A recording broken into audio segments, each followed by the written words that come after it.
everyone, my name is Anthony Cummins. Now, you've clicked on this because you're probably interested in Natori Ryu or seeing what's going on. And basically, probably twice a year, I allow people to meet up in my house, or we go meet up somewhere else, and we get together and just study Natori Ryu, and it's pretty much open to everyone. But this time round, we've only got Crump coming, we've got Hater coming, and we've got Paul Myers coming. So there's only going to be 4 of us this time. So what I'm doing, they'll be here in about an hour, 2 hours. I know Hater's coming much later. But what we've got here is Andrew Throburn, who is pretty much one of the main guys in Natori Ryu. He's put together these, at his own expense at the moment, and brilliantly, he's put together these personal logbooks. Now they're only thin, but that's for a reason. And the idea is that people will buy them and they can log their process and their progression through Natori Ryu, and he will explain how these work properly. But you'll get these and then show your working out. You will have to demonstrate the skills, and I'm going to sign them all now just to make sure they're all sorted. And if you want to know about these, speak to Andrew Throburn. But I hope you enjoy the video, and I look forward to your comments at the end on Natori Ryu Facebook Hub. So go on Facebook and search Natori Ryu Hub. You should always have biscuits and tea and heat ready for people. So we've got the fire on, we've got the tea ready, and we've got the biscuits out. So people should always come from their journey and never attack people with conversation the minute they get in. There's nothing worse than getting in somewhere and someone's like, bah, bah, bah, bah, you're like, whoa. So take some time out, relax, let people relax, get a cup of tea, and then let the conversation bloom as it blooms and give them time. So always prep for your guests. In Natori Ryu, we use the Hidari Mitsudome, which is 3 water droplets going to the left, and that is the crest of Natori Masazumi. And Miyako bought me this for my birthday, and I'm going to now, it's my printing stamp, so I'm going to stamp all the books while I wait for them. Just before they arrive, I'm just going to read a bit more of Andrew Thoburn's Heika Jodan Ken no Waza. So, it's that thick. Put it together like that. I've got to read over camera. This handbook is an illustrated guide to the physical study of the sword and other activities from the Heika Jodan no Maki. So, Andrew's done some superb work. I know it's a bit bright there, guys, so it's hard for you to see. But he goes through the different... Sorry, I'll try and move out the light.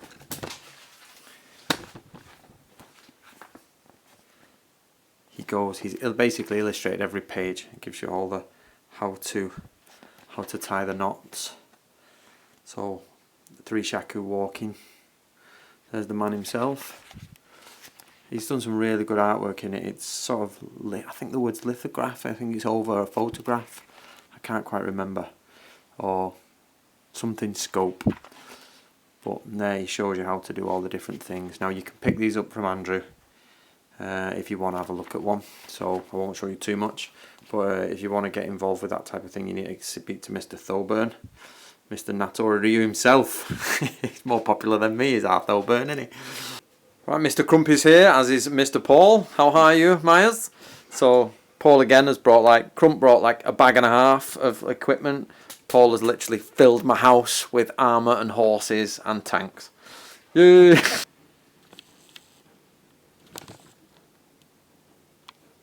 Right guys, we're actually, Book of Samurai, we're on page 13. It starts on page 12 and it's Shinobizashi Gotoku, the 5 virtues of the hidden dagger. Now, what we'll want to look at is number 5, and it says these have a smaller hilt. Now, what you have to be careful with is Shinobizashi is not a type of dagger. It's a type of the way a dagger is worn or used, and the idea is that it's hidden. So you can use any type of dagger. However, in book 2 of Natori, it tells you which type you should go for, but it suggests you should have a smaller hilt. So these are Crump's blades. This one's a cold steel one. And as you can, this is a vicious piece of kit, that. But as you can see, the hilt is much smaller, but it's a really quite a big sword, blade. And this one is probably my favourite. You say this is Paul Chen, yep. And that is where they were talking about. There's no hilt at all, and that comes up more in book 2. And these are hidden daggers that you keep inside your armour or around your armour that you can sort of like quickly get out and knife people with if you're having troubles. So to give you guys more of a visual, we had to take a bit of a break to go get some more weapons. So you can see here, that is the tsuba for a wakizashi. There's the wakizashi, and this is, you know, going to be worn as your companion sword. In armor, you can wear a wakizashi. I've seen it in Zoho Monogatari, but you also should be using things like a. I don't like using the word tanto because I've still never found it in a document, but basically a dagger type. But as you can see now, we're talking these are starting to get smaller. So the shinobizashi, this would work for wearing it in the position of shinobizashi. Same as this goes even smaller. There, you can see. Mubiyoshi Ryu talks about these as well. And that, as I said, is my favourite, which goes to nil. And that is just hidden on you. So as you can see there, even though they're all short or companion swords, they all have different hilt sizes, which gives you a different idea. And we're also talking to Crump a minute ago about the armour piercing one. The armour piercing one is actually much thicker. It's got, is yours thicker? Yeah, it's triangular blade almost, very thick at the end, at the back of your spine. And that's at home, is it? Yeah. Yeah, so you've got a triangular blade, it's thick there, and it goes thinner down, and the idea is that it'll punch through armour. So, just so Natori Ryu students be aware that there's the different types of these small companion daggers, and the different hilt or the different blade shape tells you what they're used for. Right, we're eating courtesy of Crump today. We have got a full-on chicken going on, and some chips, and we're going to crack on with it. You ready, Paul? Right. We're working from the famous author Andrew Thoburn, Heika Joran Ken no Waza. We've all got our copies, Andrew. As you pull down from that way, pull up there because it's coming down up there, and then pull this part. Right. And pull behind. From behind there. Yeah. You've not even drank that much more. I'm on Coca-Cola. How can it be at this point already? Well, I know you like it like that, so you know. You bastard, you got me back. He just reversed my joke. See, I was wondering how much extra can you have in length before it comes in polite. That's a good question, isn't it? Is that too long? Probably depends. Would on you the find weapon. that too long if that was yours? Depends on the scabbard. Would you do an extra loop in it? Would you put a fourth on it? You could do an extra loop, yeah. I wonder if there's like a... Where's the ID marker? There it is. So, we're in Throwburn's book. Page 9, guys. ID between lords and retainers. And this is what it means by identification between lords and retainers. So, I've got one. Have you got one, John? Yeah, I haven't attached them yet. I've got 2.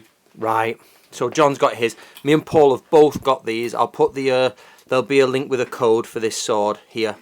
And we've both got it. There's my original katana.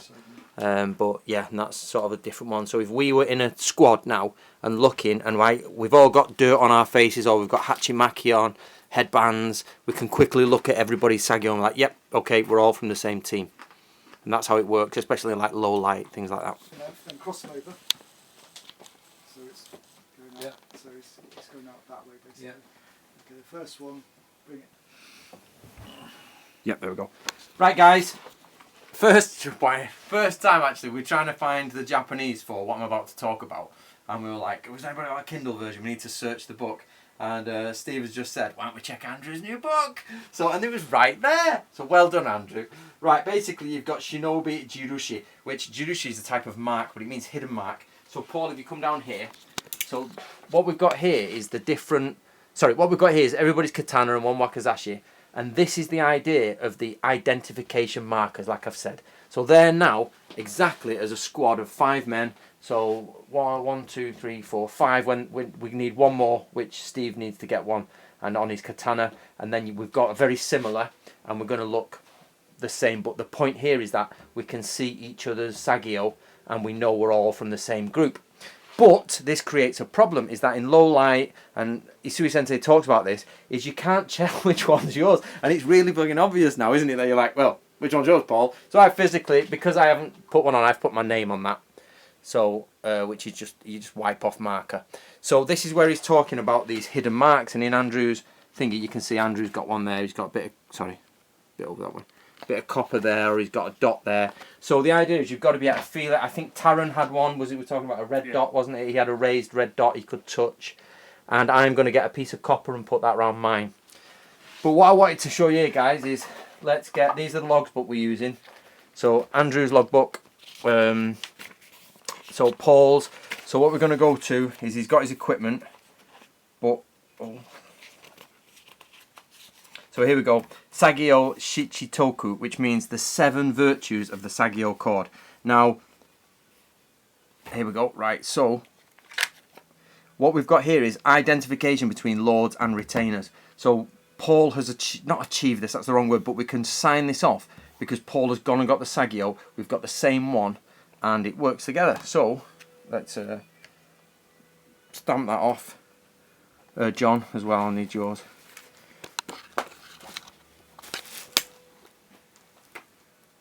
So that's his piece of kit done there, and then obviously he's learned, and as part of this you've got to learn how to tie that knot. So learn how to tie that knot, which John and Paul have just done.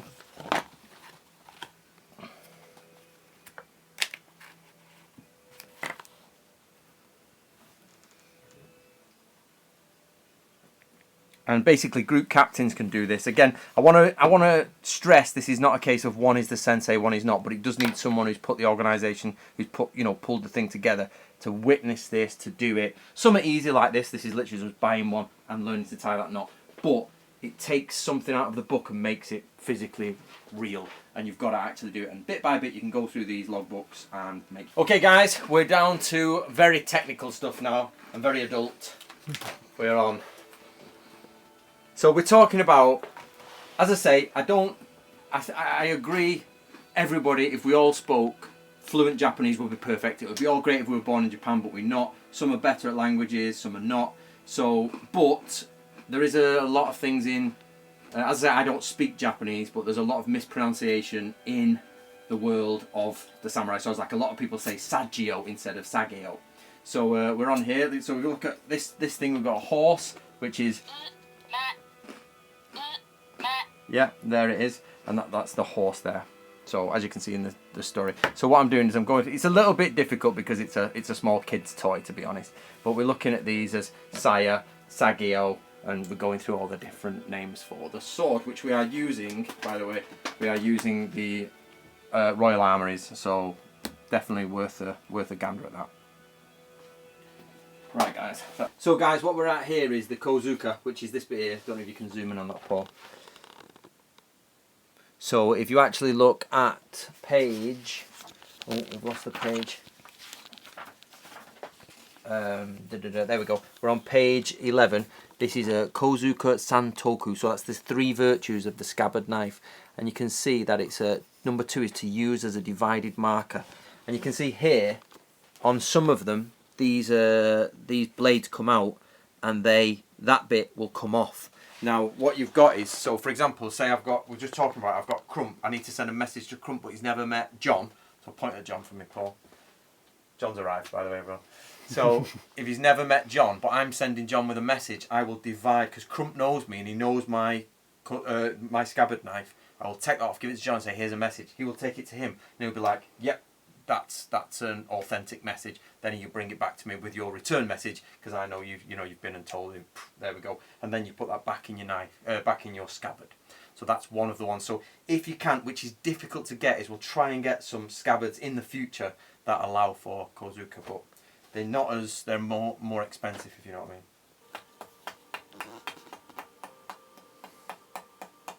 So you've been to Japan, haven't you, Steve? Yeah. Many years ago. Is much powder coming out of that? You can see it. Oh yeah. To be honest, I bought that kit years ago, like talking 2001, 2002. Not that square, but still. Oh, it's alright, mate. It usually gets a kitchen roll. It's UK, yeah.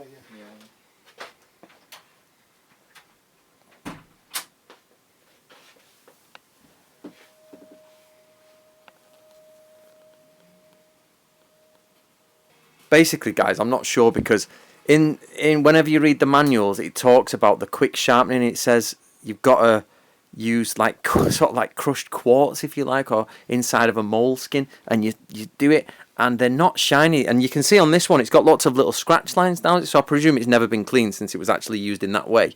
And I presume things like swords inside of shrines and temples or whatever have been polished up, and maybe like the lords court sword would be. But Natori or Isui Sensei talks about it, that you should use this quick sharpening with an oil, from the fat of the animal, if you like, and he says that you've got to create scratches down it, so it shouldn't really be polished. So polishing them is a collector's thing or a high status thing. When it's a used weapon, it should have these sort of scratches down it. Yeah. I've got a gutted with this one. It's got a little of a nick in it there. Yeah. Can you see? I don't think. Hopefully, if I ever get it polished, they'll do it out. So I'm still deciding whether to polish it. But if I do polish it, then I'll retire that sword. I'm going to retire it from cutting. So this is the bit about Isui Sensei that I actually do agree with. Like, that's a 1500 sword. I would never purposely damage it, but I will test cut it because it's a sword. And if it's not going to become my sidearm or my primary weapon, then it gets polished and it goes in a case. And that's the end of its working life, if you know what I mean. Right, guys, we're discussing. It's been a few hours now. It's now after midnight. There's quite a few beers gone down, and we're discussing the actual concept of mixing them all up. Remember, this is only book 1, and it's going to go to book 10-ish, and the Shoninki is going to be in there somewhere. But we're discussing combining the skills. So this idea of you speak only 10% of what you think, and only 7% of the total thinking you say in detail, because you have to maintain a protection over your ideas and argument. But then in the Shoninki, when we start talking about so Hito o Yabu Razaru no Narai is basically how to avoid defeating other people, and the reverse of that is how to avoid defeating other people means they win. They've got to win. So when you act as a shinobi, the other person has to win the argument. But we've just been talking to John. You pick something that you know they know, and you say it wrong, so they want to fight against you and argue, and then you fight back and they fight back, but then you start to break and go, oh, okay, maybe you're right, and they gain a height of superiority over you, but you're doing this on purpose. You know you said it wrong, and then of course you're withholding some information, and then you use the skill of Kuruma no Narai, which basically means the art of the cart, and the moving of the cart wheel is moving, and that's the idea of flattery. You're pulling them in. They're suddenly building up speed and energy on their argument because they're winning. They're in command, and people love to win. You see people go for points when you argue with someone. Always divide it between a point argument versus the war. It's okay to lose battle, bang, down you go. That's why you lay traps for people when you post. When I post videos and things like that, you multiple trap it, and then they will fall into it eventually, unless they're clever and then they get around it. And then you have to reverse this, and that's the way this conversation goes. So me and John have just been discussing. I will break, but then you have to have perseverance, as it says in the kanji for shinobi, and let him win and walk away defeated. But he has bled lots of information, and as Isui Sensei says, this is a godlike skill to have. Right, guys, it is now 1 in the morning. Crump's dying a death. He's like, I'm going to go to sleep. So he's got a bed. We're going to carry on for a little bit. But it's an old trick I used to learn in the Sea Cadets is we prep for breakfast the night before. So when you wake up in the morning, you have to do all this. And obviously serve everyone bacon and eggs. And what's nice is, if you look there, guys, everybody brings a certain amount of food, and we all mix it and share it. And then if there's enough left over at the end of the weekend, everybody gets to take some home. So we're going to probably call it there. We're going to carry on talking for a bit, but I'll end the video there. So this is the end of Friday night, and we'll see you tomorrow morning. Right, everyone, it's Saturday morning, but we did stay up a little bit too late last night. Poor old Crumpy's got the flu, so he's got a chest and head cold, and we just sort of moved into this room, and we ended up getting out Paul's new armour. So we were like trying that until 2-3 in the morning. So we got a bit full of salt and beer, which often happens on these weekends. And now it's cup of tea morning, and breakfast is on. Morning or wrong. Right, breakfast time. The boys are here. How are we this morning, gents? Fine, thank you. Yep. And we are on English breakfasts, and Crumpy's coming, but we're going to start eating the breakfast. So if you guys want to come, you'll get the Anthony Cummins cooking extraordinaire. So you're always welcome.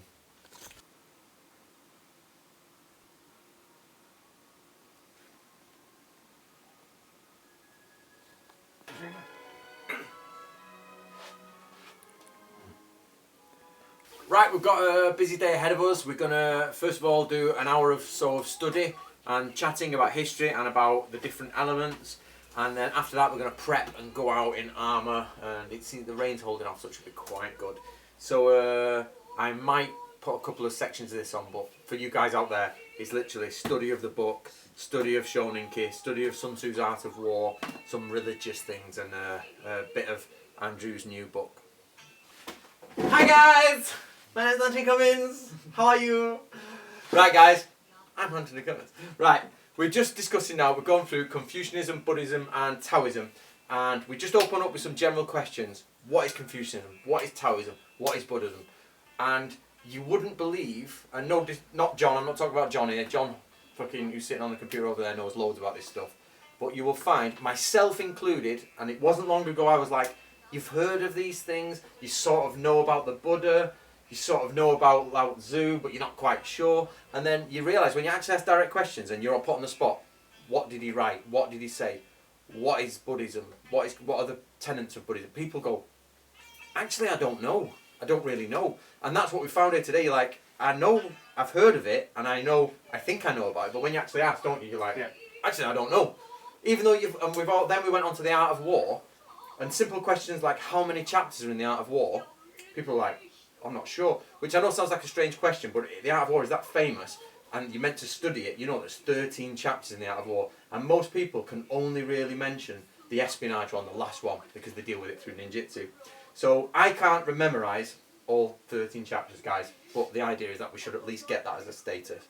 Let me just find for you here. Right, can you turn to page 19, chaps, on the old Book of Samurai?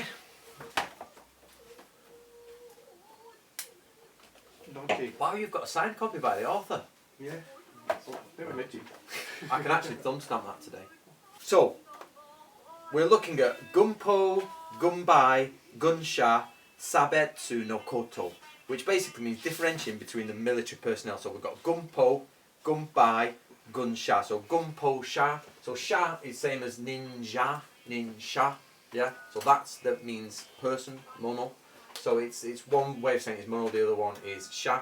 And then you get Gunpo, person, Gunbai, person, gun, person. Yeah. So the word gun, as you can see, appears there a lot. It means military. If you look at the kanji, look at the first kanji. It's actually a cart with a shield on it. So can you see the first kanji? Yeah. It's the axle of a cart. So let me try and get that. Where's my thing gone, chaps? Basically, that's a cart. There's your horses. Yeah, there's the wheel. There's the wheel. Can you see that? Yeah. So you get rid of that. That's the cart. It's got a shield on it. And you get kanji for a cart with a shield. Yeah. So it actually means military transport, military chariots and things like that. You know. A tank. Yeah, a tank. So yeah, it basically denotes anything shielded. You know, military-esque. So what we've got here is military person. The next kanji is wei. Then the next kanji is like esoteric. So we've got military ways or laws. So 1 and 2. Yeah. Then we've got the same military again. Yeah. Military and esoteric, if you like. And the next one is military and person. So what this is Gunpo. Now remember, here Natori is telling us there is a difference. So we've got Gunpo Sha, which is a tactician, a full-on tactician. He's like, Sun Tzu is Gunpo Sha, yeah, the man at the top, he's the dude. Gunbai Sha means a person who is dealing with esoteric, so where do I put the dead heads of the bodies, which direction should we come in, are the stars lucky or not lucky, should we slaughter a horse and eat its entrails, you know that type of stuff. And then, so basically the witch doctor of the entire... Hippie. If you're there, hippie, you! Yeah. Then you've got Gunsha, which are samurai, literally military people. All those below it. Right. Yeah. So at the top you might have more than one Gunpo-sha strategist. You might have a team of strategists who talk to the Gunbai-sha, the team of esoteric strategists, who then give orders to the rest of the military personnel. And that's how the army is sort of set up. So you've got to say that the point of Natori Ryu, the entire point of it is to become a Gunpo-sha. So you are a strategist.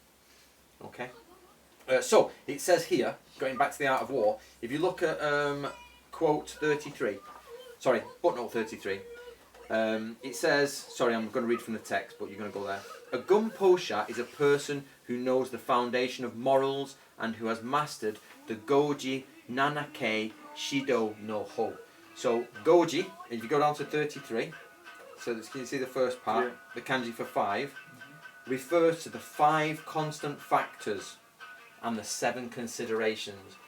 So there are 5 fundamentals. We've got it here. It starts with the way, heaven, earth, command, discipline. Yep. So that's what it means in this footnote 33. It refers to the 5 constant factors. So then we've got the 5, the 7, and then we go for the latter part, which is the 4. So we've got 5, 7, 4. And 4 are the concepts of juho, which is flexible, jakuho, which is weak, jakuten, weak striking points, yeah, jakuho. Then we've got goho, which is rigid, and we've got kyoho, which is strong. Now this is where you've got to be careful here. So what's the difference between flexible and weak? On break. Yep. You can be flexible, not break. Yep. If you're weak, you might not be so flexible and break as you would flex. Perfect. What's the difference between rigid and strong?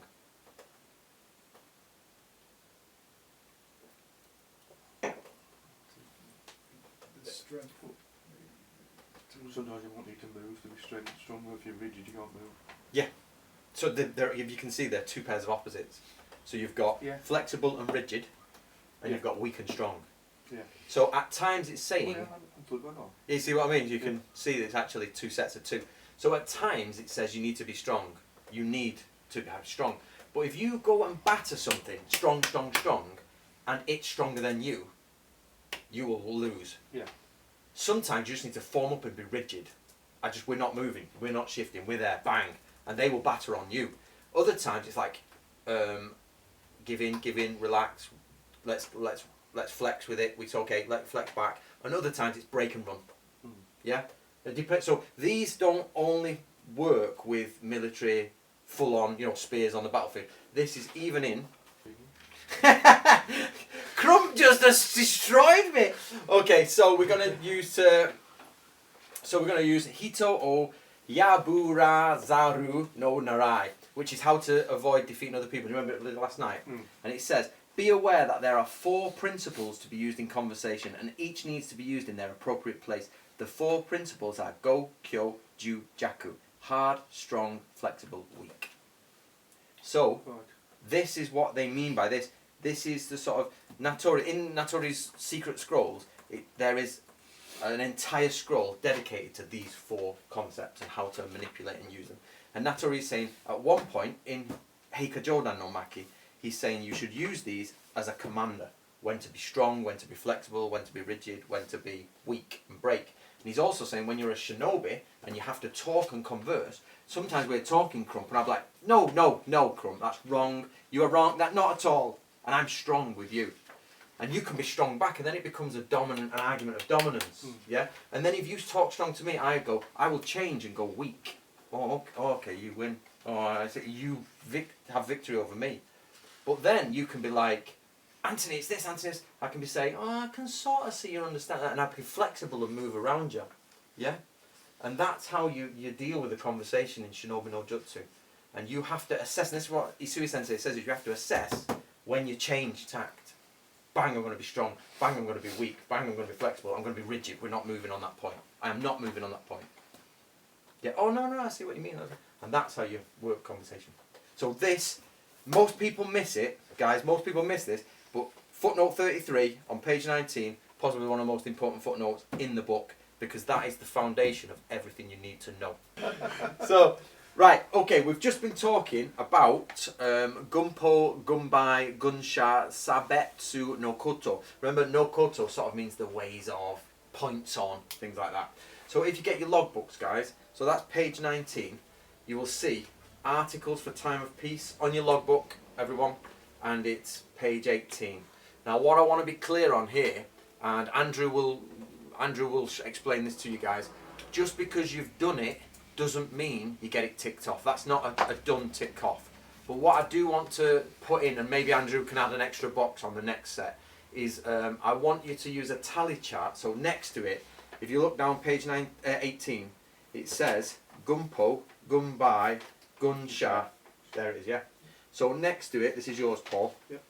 You've gone through it once. So put a little tiny. Hold on, Gumpo, Gumbai, and Sha. yeah. So a little tiny dot there, and when you've done it 5 or 6 times, 1, 2, 3 dash tally, 1, 2, 3 dash tally, and Andrew possibly get another box in on the next set.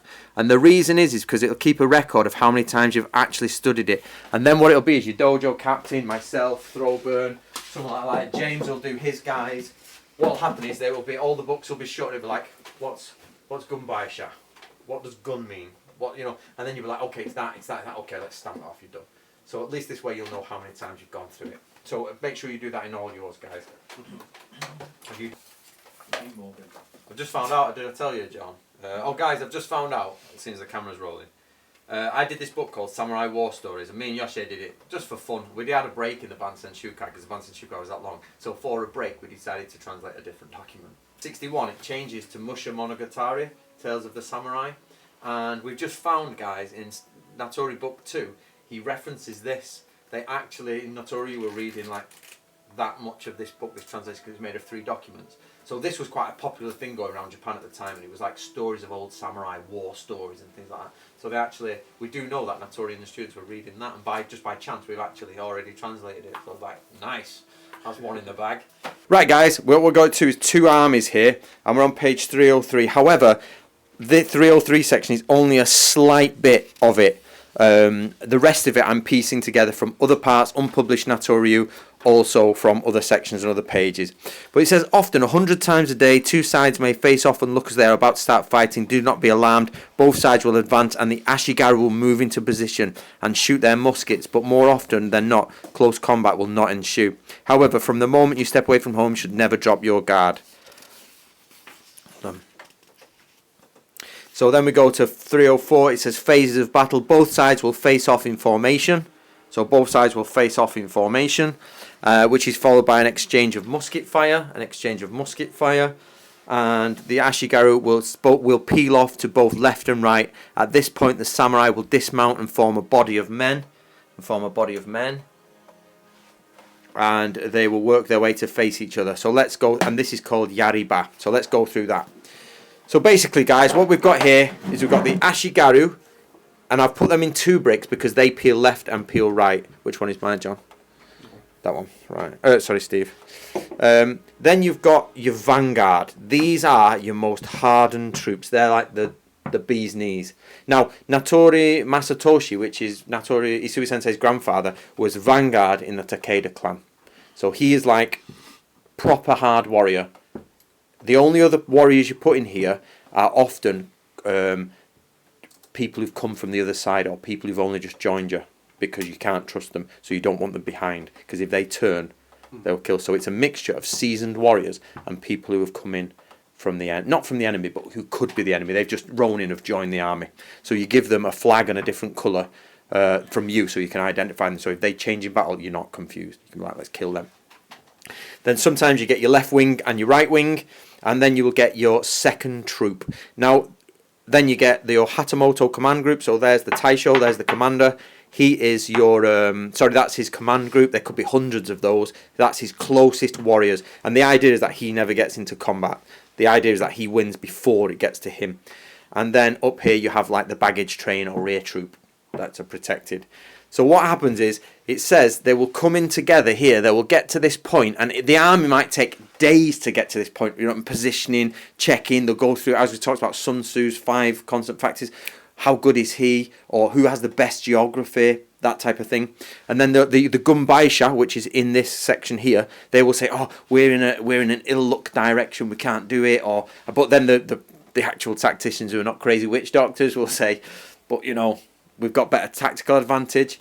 And then when they're finally ready to start, messengers, it says in Natori, it says messengers go up and down. And it says once those messengers stop and go to the side, we're about to kick off. So that's why Natori, that's why Isui Sensei says, just check the flags of the messengers. So imagine it, it's a bit like a Ridley Scott film, where all the flags are there and you can see the horses going, up there, and the next thing they all break off and go to the side. Or it says a messenger goes forward and doesn't come back, which means, because a messenger is not a low-ranking person in samurai, a messenger is a very high-ranking person because he's trusted by the Lord, which means he will then join the vanguard because he's one of the hard guys. So if he doesn't come back, or he goes off and comes back and stops, we're about to kick off.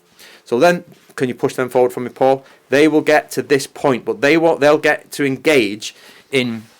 They'll be shooting at each other, boom, boom, boom, boom, boom, boom, boom, boom, boom, and then eventually there'll be a command signal, and they will break off. So break off left, break off right, and they will form up 2 troops here. Boom, boom. Can you just form them sideways, Paul? Because they will face in. Now what happens then? This, as you can see, becomes Yari Ba. Yari is spear, field is Ba. Yeah, Yari Ba. And then we move up, and then what happens is Bansen Shukai tells us that you should move on the drum. And you should move slow, boom, boom, because in Bansen Shukai he says there are three surges. The surge you go, we're going. The surge you're running, and then by the time you've got to the slowing down to hit them, you've run out of energy. So if you, instead of wasting your energy on running first, walk first, then push and then kill. If you run first, you miss that third beat. So that's what the Bansen Shukai tells us. So we move forward, but here. Here, hopefully, 2 men will break off and they'll go, Ichiban yari desu. Yeah, and they will come in, come on, you bastard. And they'll have a go. And this is where, however, he said this does not always happen because sometimes everybody gets overexcited and they all run in. So they will kick off Ichiban yari, then you get upper spear and lower spear, who struck first. But you may also then get Niban yari, which is the 2 other people have joined together, but he says very, very often you will not get Samban Yari because everybody's already in there. He says the only time that happens is in things like Sekigahara because it's that big. But remember, these are a bit reluctant to fight because you're going to die. So they are humans, samurai are humans. So Ichiban Yari, Niban Yari are fighting away. These crash in, but the secret here, so they keep up close, so his second troop come up close. This is a bad general, not Natori Ryu. Terrible man. This general will say, hold the line. All hell has broken loose because I'm Scottish. Right? And he'll say, hold there. And then these are your side troops. You also may have reserve troops, but that's a teaching for another day. And what happens is these collide, Paul, and keep your second keep your second troop behind, dead close. Yep. And then what happens is we clash, and then push. But there's a tiny group because they don't join the fight, they wait. But you see the gap here versus the gap there. When my men start winning, they start collapsing onto them. And they're saying, don't retreat, push. So the idea is not to retreat. You would think sensibly everybody would retreat, but if you retreat, then they will crush through. So you've got to hold the line here, but they're getting pushed back. And the next thing, they crush. And this is where they will start crumbling, and they will start crumbling, and everybody will start crumbling because you've got a knock-on effect. And if the generals come up with them, this becomes a crumble effect then. Yep, and they will start turning and fleeing, and the formation crumbles. So a good general will keep a distance between them. They will clash, and you can then use these side troops. But this is where cavalry comes in. So they will start saying, like, lots of samurai will come in from the side and start smashing in through, and breaking that up. And the idea is if you can smash in and break it up, and this becomes then fractured foray. And then these guys, don't forget, I'm piecing this together. It's real. What I'm saying is, it will depend on the day. This is not happening every time because they've picked a ridge here. So then possibly your side troops will get involved. They will get involved. But look, hopefully you should have picked a position where they can't come round. Then what may happen, and what you might not know, is let's do it that way. Natori Ryu, not Natori Ryu. So the opposition have not had good scouting. And they didn't realise, along this ridge, they thought it was positive, but ambush troops break out, and they ambush and come in, and they go straight for that, and they then turn around, everybody's like, oh shit, help the general, and it starts breaking everything up, bang, bang, and these will then stay in formation, regroup, redo, boom, boom, and then the idea is to break this up, and then, if you can push through, they push through, the idea is, now this is where it talks about, whether you should stand by the Lord with arrows. If that's the distance, say the arrow can only go from there to there, and one of his men jumps in front of the Lord, that's an insult to the Lord. He says, I've not lost yet. I've only not lost, but I'm only in danger when an arrow can hit me. So he should never jump in front of the Lord until he gets close enough that an arrow could. Then he has the right to stand in front of the Lord. And that is rebuke on the Lord's ability. And then they will be like, my horse, and my kingdom for a horse. Get the fuck out of here, guys. Kenny died. Yeah, and then he will literally leave the battlefield. Boom. Because he's got other troops in other areas because he's a lord. That is only one army. Remember, it's Sangun, the 3 armies. So they have 3 of these. And they come together. So that is how a basic samurai battle should happen. One problem you've got here is the enemy may have put good side troops in so that, let's clean this up a bit so it's a bit more easy to understand. So there's the troop. So they've scattered off and they've broken. So the main troops have broken. He's coming off. So, and they're fleeing away. So imagine everybody's individual here and fleeing away. These troops are going forward. He was saying, no, hold back, because this might be an ambush. It might be one of those. It talks about this multiple times. In fact, in Shinobi no Jutsu, it says that your shinobi should be somewhere here with flags.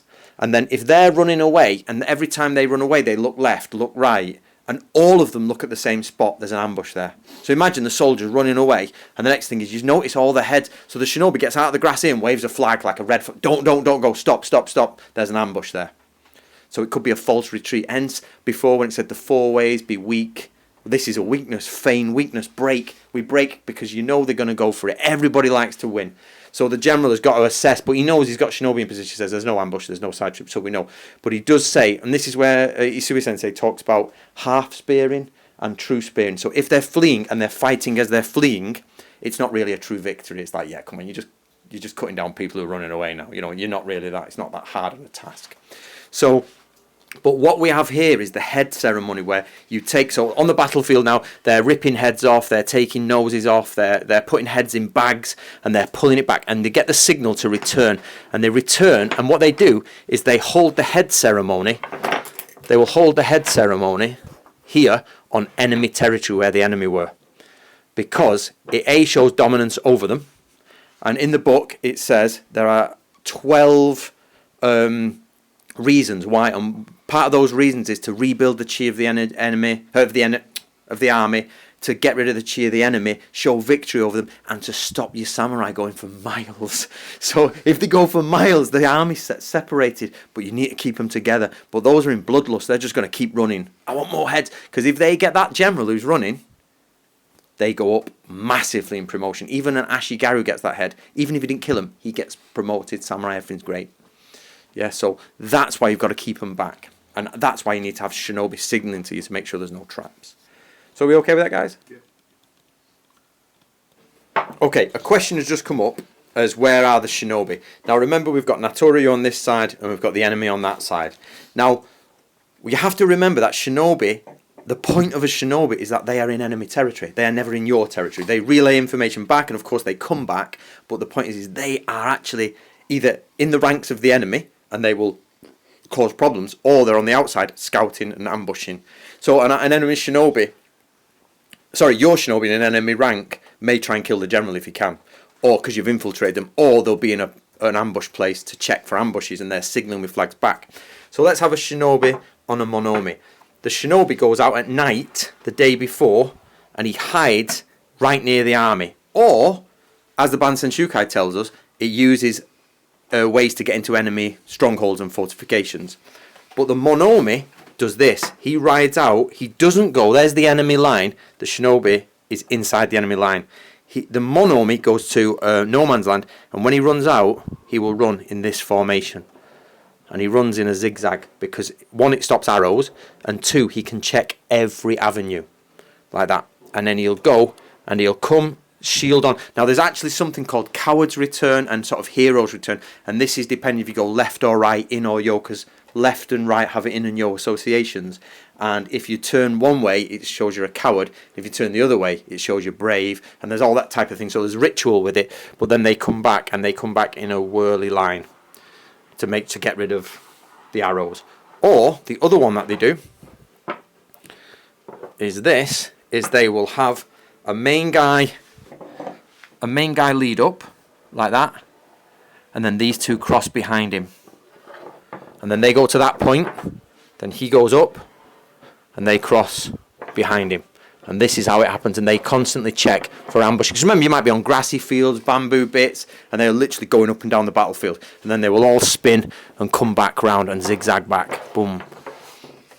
Sorry if I've not seen that. Boom. And that's how Monomi work. Shinobi are over there. That's a big difference between Monomi, Shinobi. Yeah. Would Monomi be on horseback? It can be both, but yeah, in this situation. So, okay, fucking good. Another good question, Paul. Let's do that. Right. So, Monomi and Monomi can sometimes do this mounted foot. So the mounted goes slower, but that you pick a horse. It actually says in here, I don't have the page number in now, but it says when you do Monomi, pick a robust horse that can go up hills. So there might be hills and things. So this Monomi is going up the hill, but this guy is checking all the nooks and crevices. So while that horse can easily outrun the man, it's actually going up steep pony tracks and back down. And this man is checking caves and little entrances. And these teams of Monomi, these double Monomi teams, are going out doing that. And that's what they're doing. You send out your Monomi. You send out your Shinobi in the night, and they will signal relay back. You send out Monomi across probably dawn, dusk, to check it. You do get night Monomi as well, don't get me wrong, but let's keep it easy. And then they will check the major battlefield, and they check the ambush areas and all that. And then, of course, the Monomi come back. But the Lord might say, for prestige and to get the army really blood hungry and ready, the Lord will say, the first Monomi to bring me ahead gets prestige. So they will go out literally looking for a fight in no man's land. Find the enemy, come on. And they will take the first head to come back. Everybody's well happy. Yeah, let's have it. They'll drink its blood and suck its eyes out and things like that. No, that last bit's not true.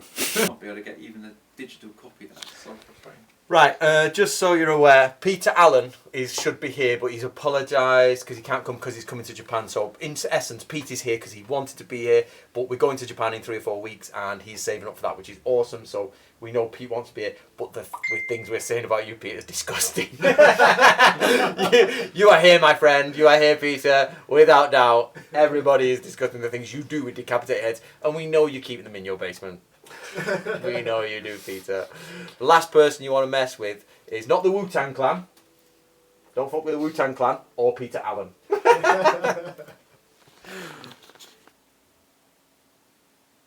Right, we're working with the Shoninki. We're working on the Gateless Gate, which is called Mumon no Ikan. And it's an old Zen concept. And I'll explain the Gateless Gate, but there's one of the classics that's based on the idea of the Gateless Gate. It's Zen classics or Zen koans. And they, I'll be honest with you, are extremely, extremely difficult. Hence, people spend their lifetime studying them. But the idea is that, to give you the background, Natori is talking about this concept of this idea. And there are different theories on it. I've heard multiple ones and read multiple ones. But and there are from different directions. One of them is the idea that enlightenment lies here. So, enlightenment lies here. Let's call that the sun. And darkness, the moon, is on this side. So most humans are here. And what it is most humans need to go through the Gateless Gate to get to enlightenment, to get to, the next light, the nirvana, if you like, or whatever. But they can't comprehend that there's no guard there. The illusion of a guard appears, and they can't get past it. They can't move. And this illusion of the guard is actually their own desires, complications of the mind, and it's themselves that guard. So, in essence, there's no fence next to the gate. There's no guard in the gate. They can walk through. Anyone can achieve enlightenment, say. But your own delusions produce a guard. Okay? Yeah. So that is the Zen concept, or one version of it I've seen. However, Isui Sensei is using it to mean ninjutsu. So he's talking about you've got to have the background in that. His point here is about human interface. So let's look at the kanji. The kanji is nothing, mu, nothing, and then mon, gate, and one gate with a guard, basically. So you can see that's the old gateways in Japan where they open up and down, and here you have a gateway with a guard inside of it. So we've got the guy here who's the guard. Now this is a representation of this. So, inside somebody's brain is unguarded thoughts. Your thoughts are not guarded, yeah? So what you mean in here, so let's say we have the letter A, that is the honest truth that man is thinking. Now it goes through his cortexes and his stuff and all his conscious thinking, and what comes out is most likely a lie. Now, lie is a strong word in English, but most likely a mistruth. He will not tell you that. It might be an outright lie. He might say that's totally Z. So let's look at it as A, B, C, D, E, F, G. Z is like, oh yeah, it's A, but actually he says Z. Yep. Mm-hmm. Did you steal the bananas? No, I did not steal the bananas, but he did. Total lie. So what happens is it goes through this process here. And the idea of a shinobi is to infiltrate past this guard. The guard is his facial expressions, his vocabulary, the way he uses his voice, his body language. And if you go into the Shoninki, the different ways. Has he got a lump on his head? Let's look at the physiognomy and all that. And the shinobi has to analyse everything here to pass through the guard of the gate, which doesn't exist. It's because it's just his mental prowess, but it is guarded. And the shinobi gets to the truth. So no matter what is said, the shinobi, so say it comes out A, goes to Z, the shinobi goes through his shinobi no jutsu programming and changes that back to its original thought. Yep. Yeah. Are you with me, guys? Yep. That is the what's it called? What's the word I'm looking for? Interface. So nobody can pass through it. So let's look at take it away. That's a guy's face. Yay! That's all he sees. Inside, this man might be totally unhappy, but he is presenting to you happiness. Truth, false. Yep. Now this becomes, when you actually put plans, tactics, plots inside of it, you, from what he says, if you can pass Mumo no Ikan and find the truth, you've achieved a godlike skill. This today is cold reading, body language, voice analysis. It's all there, it's still used today, but this was their interpretation based on a Zen idea of the gateless gate. And that is why we have, hold on, champs. That is where we have Goku Hiden, the deepest secrets, basically. These are the deepest secrets. Yeah. So let's look at the Shoninki. We've got Secret Philosophy of the Ninja, Goku Hiden. This is Shoninki Gekkan. It is the deep secrets of Natori Ryu. And we've got here a quote about Mumo no Ikan. It says, if your mind is in total accordance with the way of things, so you're not twisting your own understanding of reality. You have said, I am wrong here, I am right there, this is correct, that's incorrect, and you see the way as truth. And it is working with perfect reason, i.e., this is the one I always pick this topic as I say, do you want to eat cake or broken glass? So which one do you want to eat? And the answer is none of them, because they both kill you. Broken glass will kill you instantly, cake will give you bowel cancer and rot your teeth out. Both horrible ways to die. But everybody says with their reason it's okay to eat cake, but it's not okay to eat glass. That's an idea of working with reason. Yep, you should never eat cake. So when you work with perfect reason and logic, and you know that is wrong and that is right, then you can pass through the Mumo no Ikan, the gateless gate. This is the interface with humans. That's the bit we've added, of course. They've took the brackets out. You'll be able to pass through this mental stage because you have a clear mind and reasonable thinking due to your training. So we here, guys, are training in reasonable thinking. But that's not just discuss Mumo no Ikan. That's the idea of going through the cones, going through the idea of polishing your mirror, reflecting your mind, all the meditation. If you can clear everything and do two things, you can make the clouds of your mind go away, the delusions, the stupidity go, and you process and become so logical, and you can understand A happens, so therefore Z must happen. Some people only say A happens, therefore C must happen. But if you can understand it all the way to Z, 26 knock-on phases, and you are in tune, and then somebody speaks to you, you can go, lie. That's not right. That's right. That's right. That's wrong. That's wrong. That's right. And the problem is when you study this, and I study this, you end up losing friends. Yeah, I've lost loads of friends because of studying the Shoninki. They're just talking, you're like, bullshit, rubbish, that's a lie. And you're like, after about a few months, you're like, yeah, I don't really go see them anymore. They just talk utter crap.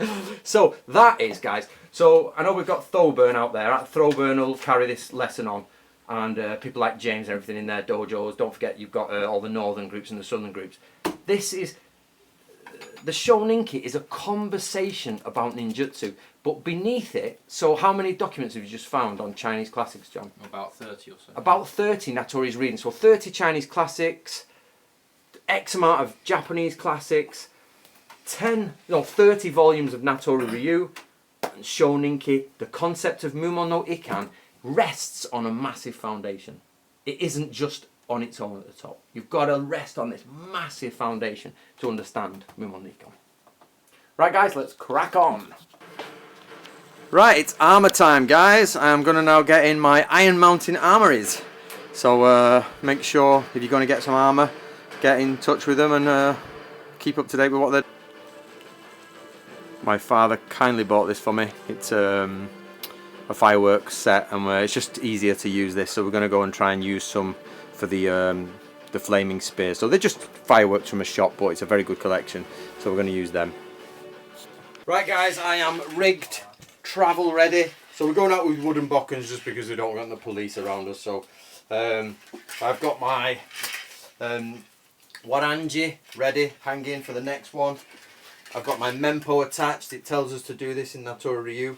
And then normally you have a helmet bearer who will carry your helmet, but I've slung this, which is basically Yumi style, which means you're going to shoot. However, you shouldn't shoot with these, but obviously I don't have that many sets of armour, so you normally don't have these on. But we've hung it from this part here, and the helmet hangs down the back, so when you shoot, you can actually, it doesn't get caught on your side wings, and you can shoot that way. And of course, you should technically have a tachi, which is lower that way. So, Paul's just getting ready, and we're almost ready to leave after that. How'd you feel in your new armour, Paul? Awesome. Awesome. Awesome sauce. Gonna beat Peter Allen up now. Or is he gonna come? As long as I don't end up in his basement. Peter, we've been saying some bad things about you, mate. Basement Pete. Right, guys, it is now. John can just do me a pan around to see the Welsh environment, eh? Boyo. Right, guys, so we've brought the kit, as I've said before. Paul jumping shot. So we're rigged up for travel. I've got my spare, I've got my mempo here. Hayadate, maybe you wouldn't have them as a walking samurai. And I've got my back slung archer style. We're going to sling his horned helmet. It's beautiful, this armour, but I've been ribbing Paul all week because I don't like a wakadate, I don't like big crests. But he's going to get another helmet and get us going all Natori on it. So right guys, we're going to start the walk now. It's 5.5 miles. We've got 3 hours till sundown. So we're going to try and do that and then do some archery and armour if we can get around quick enough.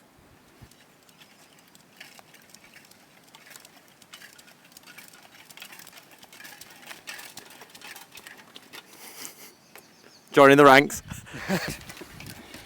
I've now realised with this spear, and this is obviously, his is very light, mine's a bit heavier, but a samurai spear is heavier.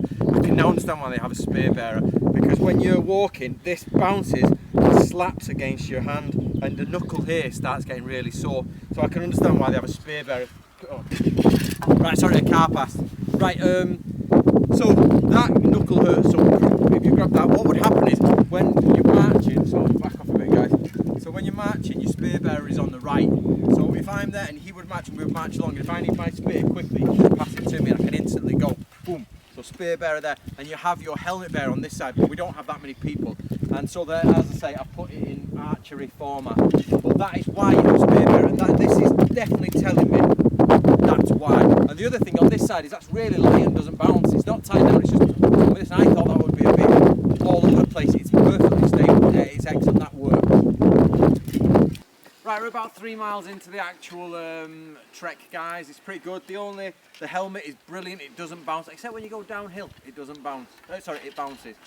But as you can see here, this is one of the type of thing I want to show you. You've got to move through forest. In there, so you just pan around for us, John. Basically, you're going to have spies, scouts, monomi, shinobi. They're going to be littered in these places watching you. And do you remember in the Shoninki it says, so here's a perfect example. It says in the Shoninki, if you need to count the enemy, you get some bags and beans, and what you do is you get into a place where they have to move in single file. So here's an exact example of where I have to move in single file, and you would get a shinobi hidden there who would count the beans. So a red bean means a spearman, so one spearman. Another bean means a mounted horseman, and you just keep going and then you take home and you know how many beans you've got, and then you can count an army. And then, so for example, we've come to a corner here. Is technically what you should do is send out scouts across the crop there, because we don't know if there's an ambush on the other side, so they may ambush us. So you have to always have your scouts going out ahead, scouts, and some of them get shot and killed because there is an ambush, and they try and kill them before they can get back. So you just carry on going. That's it. So let's march on, chaps.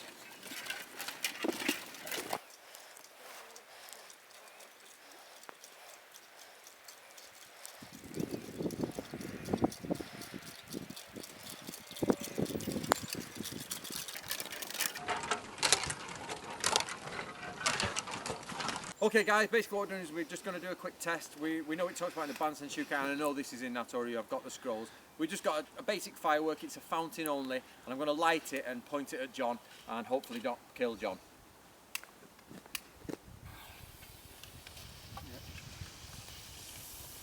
See if it goes.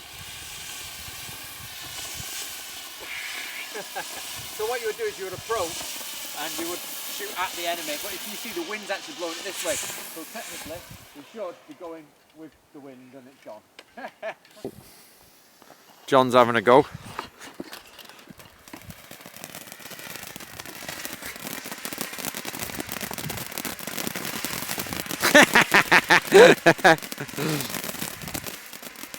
Keep it going, John. Excellent, excellent. Obviously when you build them they're meant to last longer than that, but that's the idea. That's capturing an enemy with a flame spear.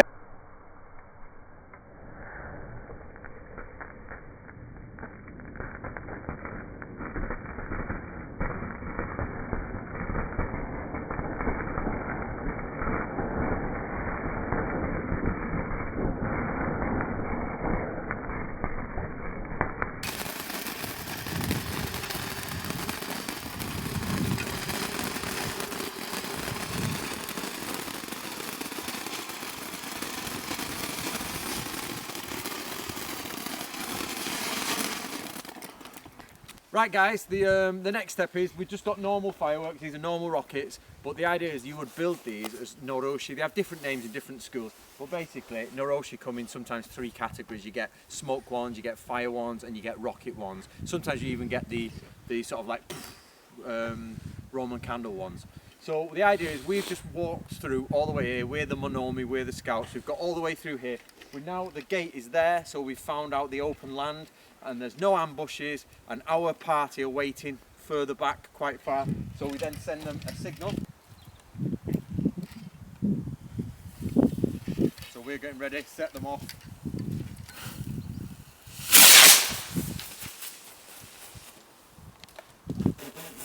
Possibly the worst rocket in the world. Let's try another one. So we don't want to, we've said to them, if there is one signal within 5 minutes, there's an ambush. If there are 2 within 5 minutes, there's not an ambush.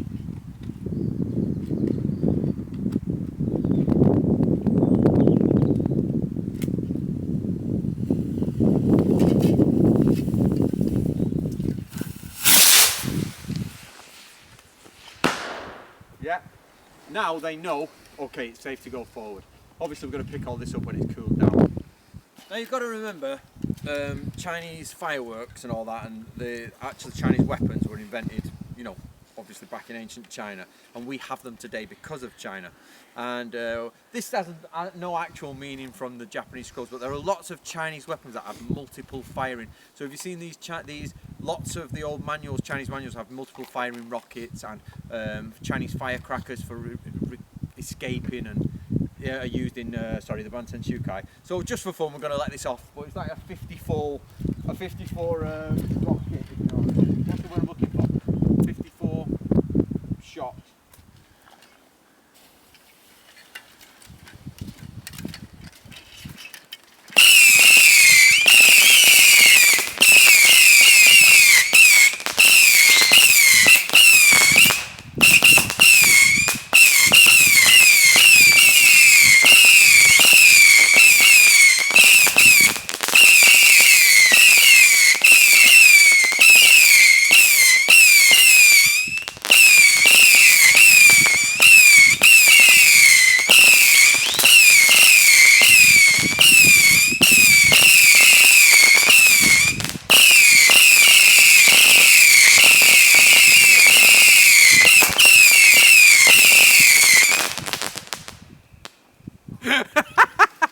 Keep it going, John. Joe! Basically, you've got to remember on a Chinese battlefield, including a Japanese battlefield, they used to have that type. So you've got to imagine troops who've come from the countryside, and there's Kajutsu, which is fire experts, and they would then, instead of that obviously as a recreational toy, they would have big boxes like this which shoot at you. And we've seen it on all the sort of like the Mythbusters and all that, where they go all over the place, but it doesn't matter. Those coming at you en masse with sharp points at the end of it. Pretty dangerous stuff. Right guys, we got back. It is dark now. It was freezing, to be honest. Some of the things we've learned, I've definitely learned, is you need a squire to undress, because once the water's into your straw sandals, the knots tight up, the knots are tight around. I used to think it was a bit weird when samurai had sandal bearers and you're like, what? And they take their shoes off and you're like, that's a little bit pretentious, but I sort of get it. It's probably a post-war thing where, you know, obviously, or probably an aristocratic thing, but it's the idea that you definitely need people to help you because your hands are cold, your body's freezing, and you're sopping wet, and it's very hard to bend down in samurai armour, very hard. So we're going to do a number one traditional English thing. We are going to go marshmallows. So we do love a bit of hot chocolate here in the Cummins household. Natori Ryu headquarters, so it is. So we're going marshmallows. Are you pointing at me or that? All of you. Right, we're going to go. Does anybody dislike marshmallows before I pour in them all of them? No. You like them? Yeah. Fine. Yep. Right. Basically, when I'm obsessed with the concept of hosting. I think people should host well.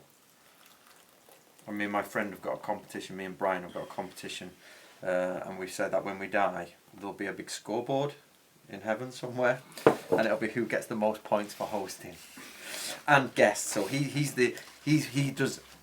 a horrible guest, because we say you must be a good host, which means the guest must never touch a plate, they must blah blah, you know, etc. So he'll say, Anthony, would you mind passing me something? And then he'll run out with all the plates and wash them. And he's like, you lost points as a host now, so when we go to heaven, you buggered. So, and this has been going on for like 3 years. Right, and then what we do is we give it a bit of Starbucks magic. I'll take that one, guys. Come on. Anybody diabetic? Because you're about to be. Before or after. Right, okay chaps, and there we go. If you want any more marshmallows, and there's more hot chocolate in there, and there's nothing better than hot chocolate after a rainy Welsh day. Thank you very much, sir. Fade to black. It is wino time, vino time. What time is it, chaps? Vino time. You know, sir. So we're on a spaghetti bolognese and garlic bread with some spaghetti. Paul is dishing. John is sploshing. And Crump is smiling. So cool. Right, we're going to eat, guys. We've got into a bit of disarray, but we've got the fire going because it is cold. So fire's going now, and we are literally going to chill out for the evening. But it's about 7:30, 8 o'clock. They bring all the food. 18 bottles of port they got through in a day.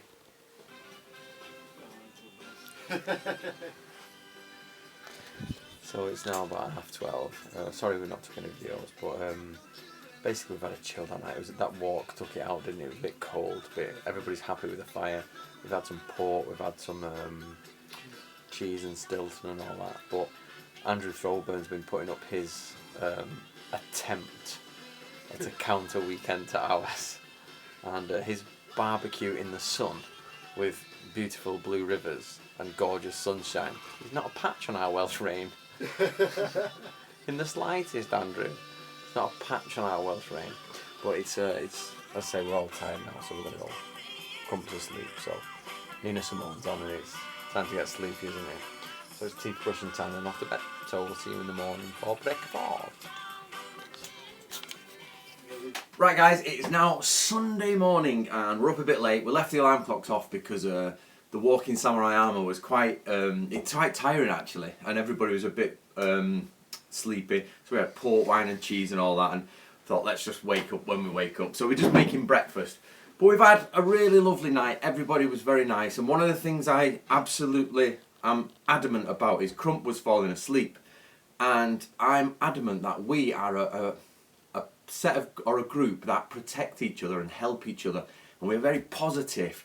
I'm not talking hippified like, hey, we're all positive. I mean, like, you know, we help each other. So I can't stand it when people are not mess about with people when they're asleep, when they're with friends. So we put some pillars around Crump, leave him to it, and everything's safe and nice. And then we've woke up this morning from that very nice attitude, and Paul had put some pictures on Facebook, and Mike Graham from Iron Mountain Armories had shared them, and some gentleman out there had just put on about our walk in Samurai Armour, and our test to see what it is. What a pair of twats. So we're like laughing this morning, and I just wanted to make a point about this is, in Natori Ryu, it talks about understanding the human condition, and I myself have been learning a lot through Natori Ryu, and you have to apply these lessons to real life. So at first I was, I don't like using the word naive because it implies stupidity, but I was naive about the fact that I could bring people together from the ninja community, I could bring people together from them. But then I started to study Natori's work, and I realised that, for example, look at football. Football is one of the most passionate things in the world. People love it. But the moment, and just by pure chance, they are in an area, they support a certain team, and they get a colour and an idea and an identity, they hate other people with that identity. So what I came to realise is that in the samurai world, the samurai community, and in any faction, whether it be any sort of club-based or group-based organisation, people of the same love will hate each other because they identify with a colour or a group or an idea of their own, or that they're attached to, and cannot mix with another group. It's like oil and water, even though they both love it. So we've just been discussing here this morning, I think it is imperative for you, as you guys out there, as a Natori Ryu student, to not ignore that. I don't like it, well, just ignore them. But there's two levels of this. There's that shallow advice of, oh, just ignore them, son, just ignore them, that's fine. And then there's that advice of, I've understood that person, not the gentleman who said that, but those people inside of these groups who can't seem to, you know, be positive about anything or enjoy other people's enjoyment. You have to realise that they are just trapped inside their own ignorance, if you like. And no, I don't mean that they are silly people. That most of them are very highly intelligent, but people can't understand that. Oh, hold on, I'm trapped in sort of this idea of I like this football team and I hate the other football team, even though I'm intelligent. So what I would say to Natori Ryu students is keep producing, keep doing it. Look at Andrew Throburn doing his stuff. Look at James and John Farthing doing his stuff. Everyone doing it. And I'd like to say Iron Mountain Armories, I think their armour is superb, to be honest, Mike Graham. I think your armour is excellent. Yes, of course, it's not 100% historically accurate because it would cost a fortune if it was, and nobody could afford it. So I would definitely say, guys, if you can, get yourself some Iron Mountain armour and get yourself out there, because when you go and experiment, you realise which bits hurts and which bits are cold and which bits you can do. So enjoy your day, guys. We're going to move on to breakfast probably first, aren't we, before any form of study. And make sure you get together and do your own groups and enjoy it. And don't worry about people like that, it's not a big problem. One day they break the mould or not break the mould, it's up to them. But we at Natori Ryu try to break the mould and go out and integrate with as many people as you can in a nice way. Get some good visuals. Well, I say. What's that?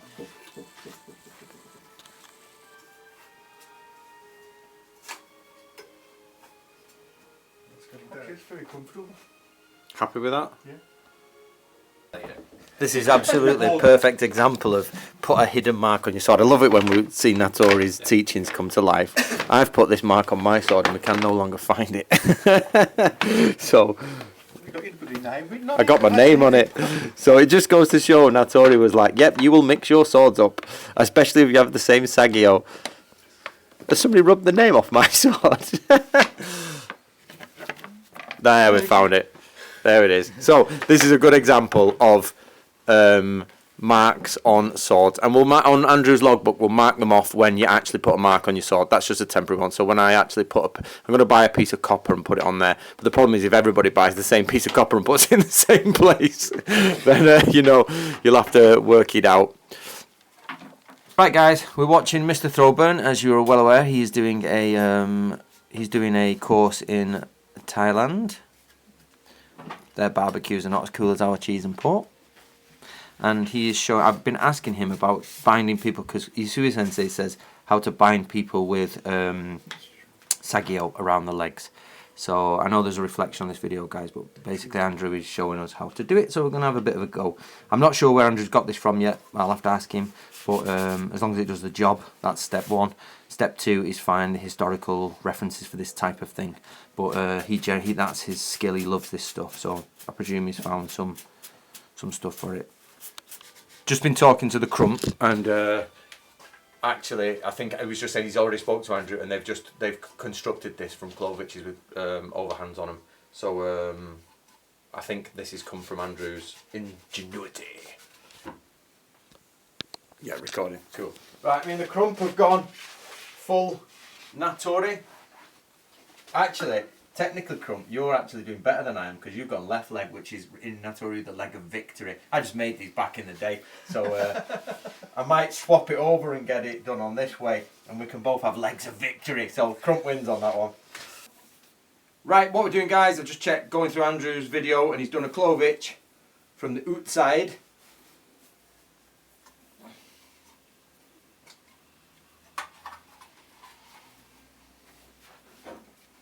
And basically he's put a couple of overhand knots in.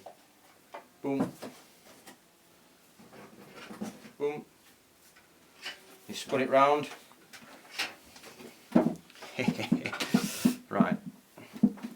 I'm going to have danger getting off this chair, aren't I?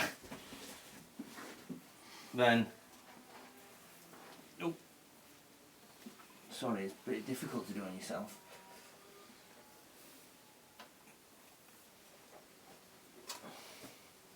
Up there with, I think it was again an overhand knot, like that, and mine's not as long as that, so let's get doing, and there we go, and that is binding with a Sageo cord.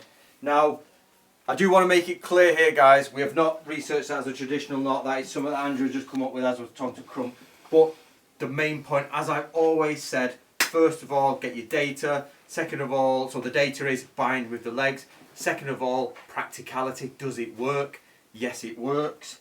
And third is detail, like language used and specifics. So I can imagine there are 1,000 versions of this in different schools. So the next step, what we've got here, guys, is we've got the data, which is we've got to bind with cords and legs.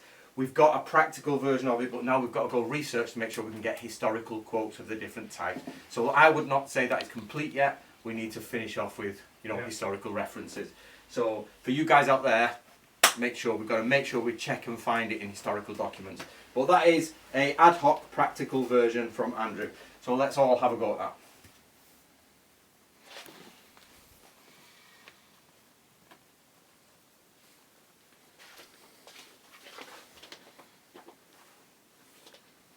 Paul.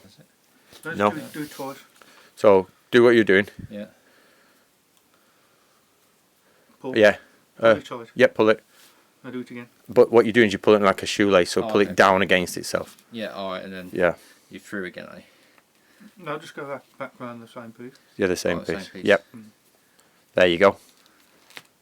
I can forgive that one because you forget the lamp is there. But when people forget as they're going through a door that the door is there, I don't get it. Well, it's So- first thing in the morning. You might do it once, but you don't need to get it. You don't do it again. I've done it. Yes.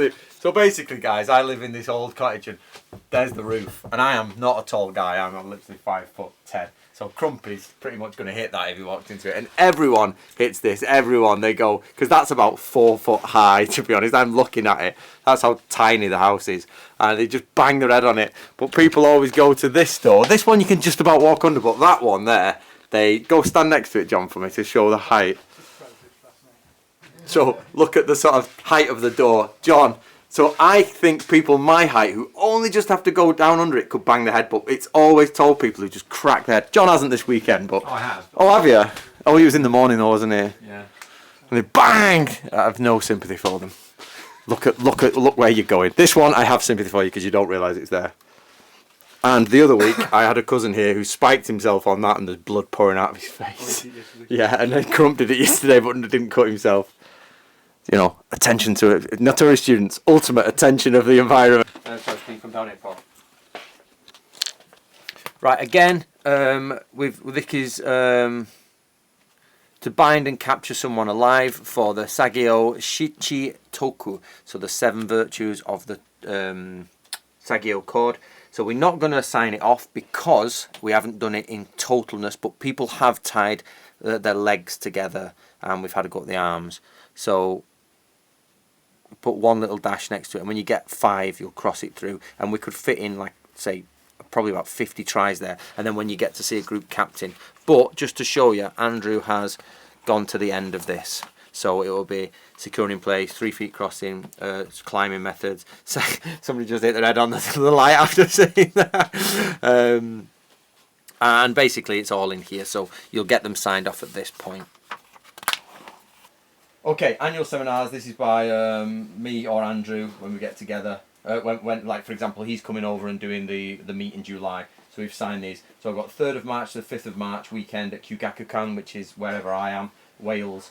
And at the back, it's when you've met with me, it's good luck with Heike Jodan from Anthony Cummins, and it'll get signed and stamped. So I'm going to do that for every single person's now. And then bit by bit, people will build up when they've been on annual courses, when they've been on national meets, and also when you've been to the castle, we'll sign off at the castle. When you've met Yamamoto-san, Yamamoto will sign this for you with his pen, and that'll be all very nice. And you can sort of show your progression with Natori Ryu.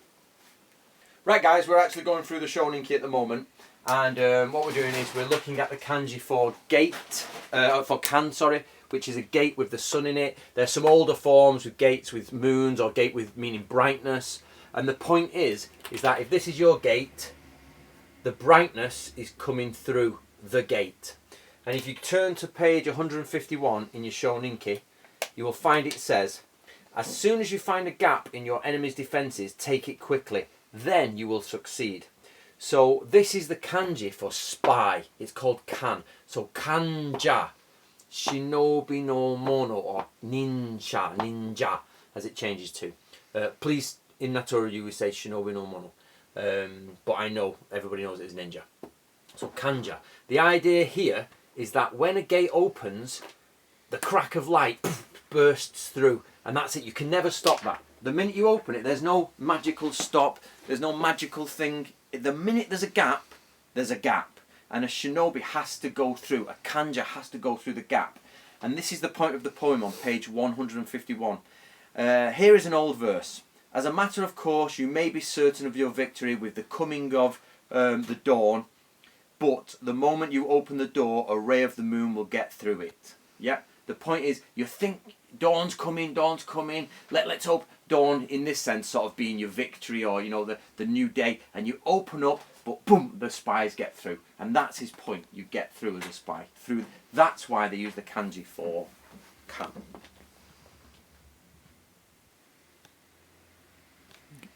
Right, and we're just following on from that. John's just had to go. So to follow on for that, if you go to page 55 in the Shoninki, you get what's called Jogennin, illusion-like ninjutsu. And this is in part of the 10 ancient ways of the shinobi for Natori Ryu.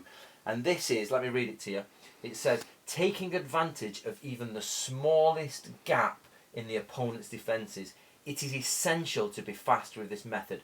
So I'm just talking to Crump while John's been getting in the car, and the idea is that when the door opens, yeah, this door opens, even a slight crack, the angle of illumination will give this room loads of light, but it'll shut again very fast.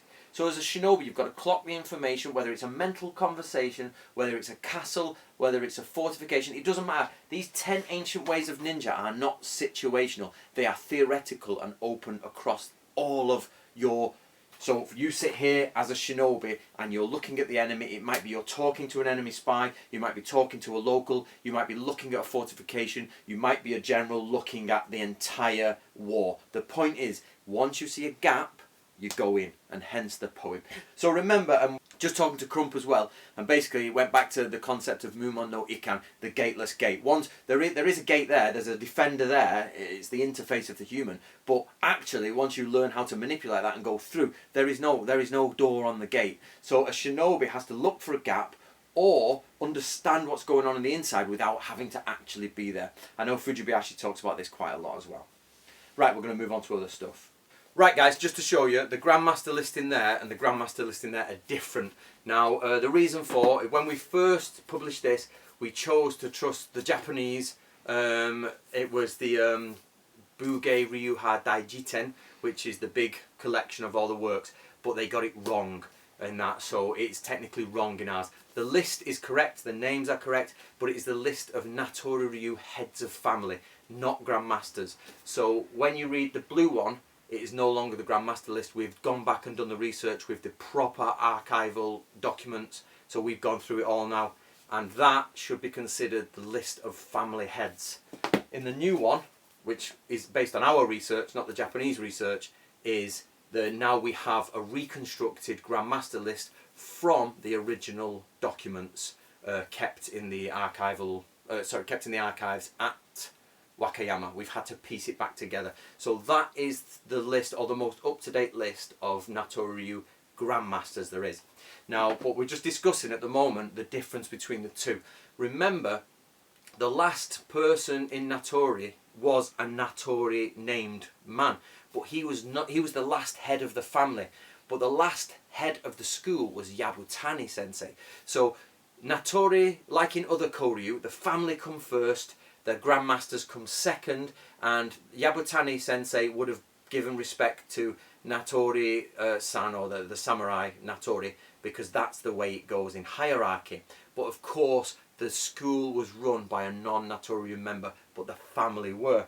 And we've got the picture of me with the last, that's me with the grandson or great-grandson of the last grandmaster. So please be aware. However, before that, so this is the bit we're up to, guys, before that, Natori Ryu was Natori Ryu in the Sengoku Jidai, and they had their own grandmaster list till you get to Natori Masazumi. But Kusunoki Ryu comes from the Kusunoki lineage until you get to Natori Masazumi. Then he ties it together. So you've actually, when you look at the grandmasters of Natori Ryu, you can go back and then divide to the sources. All right. So just be aware of that. Remember, Isui Sensei combined them both. So Paul's just come up with a question about what is Kusunoki Ryu, who's Kusunoki, and everything. So Kusunoki Masashige is a samurai. He's hailed as one of the greatest samurais there is, and I'll get into that why. But his story, he's around in the 1300s basically, and he's hailed as one of the greatest generals and the most loyal samurai. And his story is in something called the Taiheki. Yep. So it's not the full translation, this, guys, unfortunately. This is a 80% translation, and it was done by a wonderful, academic. So this is the idea, the story behind who Kusunoki Masashige is. But basically he goes, Nojiri loves all this, the southern court stuff, he fights against the northern court, but the problem is the leader on his side said you've got to go and do this, and it was clearly going to fail, it was a crap idea, and Kusunoki knew it was a crap idea, but he said, I will do it if that is your order. If that's your order, I will do it. And he did it and died. And he was hailed as like massively loyal because he knew it was going to fail, but he did it even though he was one of the best strategists. He went with the plan because the Lord is above him. So Kusunoki comes this way. So in Natori Ryu, you get Natori Ryu at this side, which deals, the original Natori Ryu deals with Gungaku, medicine and wall building, and then Kusunoki has its own Gungaku and Shinobi no Jutsu, and Natori Isui Sensei melds them together into new Natori Ryu, if you like, a modern, and that's why it's renamed Shin Kusunoki Ryu. So it has two names. Shin Kusunoki Ryu and Natori Ryu. But you can go back far enough and divide them. The only problem is we do not know which bits were which originally. But that's how you've got to imagine it, guys. So imagine it coming in, melding, coming down. Right, guys, just to make you aware, this is the name of my dojo. Now, I am the head of this school. I am the head of the Resurrection.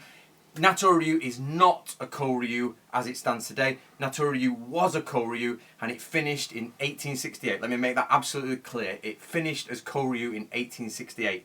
But I am the head of this Resurrection. And the Resurrection is a group of individuals coming together to form groups to study the ancient ways of the Koryu Natori Ryu. So there's no connection between me and the last Grandmaster. However, there is a very big connection between me and the heads of the Natori family. The Natori family are more important than the Grandmasters, and they have given us the blessing, which is here on the screen now, for this resurrection. And according to Japanese ethics, according to Japanese ways, that blessing gives me full permission to absolutely bring this school back to life. But we do not claim to be a continuation of the Grandmaster lineage. That's why earlier we were talking about Grandmaster versus family lineage. Now we have full permission from the family, and we have the cooperation of the grave keeper in Japan. So we are about as legitimate as it gets when it comes to recreating these old systems. And Crump came up with something today which I really have enjoyed, and I thank you for it, Crump, is I come from a very sort of, I spent 20 years in the Sea Cadets and spent lots of time on military bases, and I'm brought up by a grandfather who's ex-submariner and things like that from World War II. So through my upbringing, I am very much, and my personality is very much disciplined, quite aggressive, shut up, do this. But I am also, I've got to a stage in my life now where I want to bring that back and relax it, and when you come to these weekends, I am very much more relaxed, aren't I? You know, Thoburn is very much rah, and he does it to me as well. Don't worry, I've been on courses and Thoburn tells me off. But I am very much, because we are all adults who have come together. Because it's not a specific Koryu that has continued on a lineage. I am the head of this, but they have chosen. These people have chosen to join me and recreate this school. So I give them the respect as adults that they can do all the make your own bed, wash up, pick the plates up. I expect them to do that because they are grown adults. So I don't come across with a very direct approach. And this, Crump has said that I'm not going to put Crump on camera, but basically he has said that for him he has now understood the different ways that we run it, because he knows Thoburn quite well. And this school name is Kan, so Kyugaku Kan. Gaku is the same as from university. Kan is what all organisations are, the something something can, and this, it means deep study. Now, this is special to me. This was given to me by the monk, the gravekeeper of Natori Ryu. This is Natori Ryu's death tablet, and you see that kanji there? That is the same kanji as that. So our school has been generated from the first kanji of our pretty much main member, which is Isui Sensei. So that means, so this actually means the house of deep study. So this is where we get together and study deeply and push forward our mental process. Whereas Andrew Thoburn, for example, has Togenkan, which means the sort of the house of the moving wave, the wave that moves things. So he has that attitude behind his house. So what Crump was saying is it's excellent, and now it's made me feel a bit more at peace, because I expect people when they come here to be adults, respect the house because it's my house, and I expect them to just get on with knowledge and working. And now I feel a bit easier because we all have our different approaches. So thank you, Crump. So when you come to study with me, you're studying at the main hall basically. Even though at the moment we float around, we're using this house, wherever I am, Kyugaku-kan is, and you study under me. No matter who comes, if it's Andrew Thoburn, if it's James Suing, if it's David, when I am there, we are studying under Kyugaku-kan, because I am at the top. When you're studying under Andrew, you're studying at Togen-kan, and when you're studying under David, you're studying at his school. So the point here, guys, is what I want you all to work towards, getting your own school put together, getting your own groups together, and finally getting your own names. Right, guys, I just want to say thank you to people, and I know people don't want the thanks, but I've been getting lots of gifts, and I really want to make sure you know that I appreciate the gifts. So off John, I've had the Heart Sutra, which is there next to my bed, so thank you very much for John. And he also bought me a Natori Ryu Sageo cord that we all use, so thank you, John. Paul has made me this as a gift, which is, he's holding the camera now, which is a bag for my Yumi bow, which is excellent. So just so you know, guys, no need to get the gifts, but if you do send them, they are well and truly appreciated. Thank you very much, and I will always treasure any gifts that I got. So thank you very much for those people who've sent me stuff. Right, guys, that is the end of Natori Ryu Spring Meet for 2017. I hope you have enjoyed it. I really do. Hopefully in the future we'll get more people here. Please come train with me. Very soon, Andrew Thoburn will be over and he'll be doing 3 seminars in the UK and he'll be doing a field weekend. So please go along to that, see the Facebook hub, and you can talk to Thoburn there.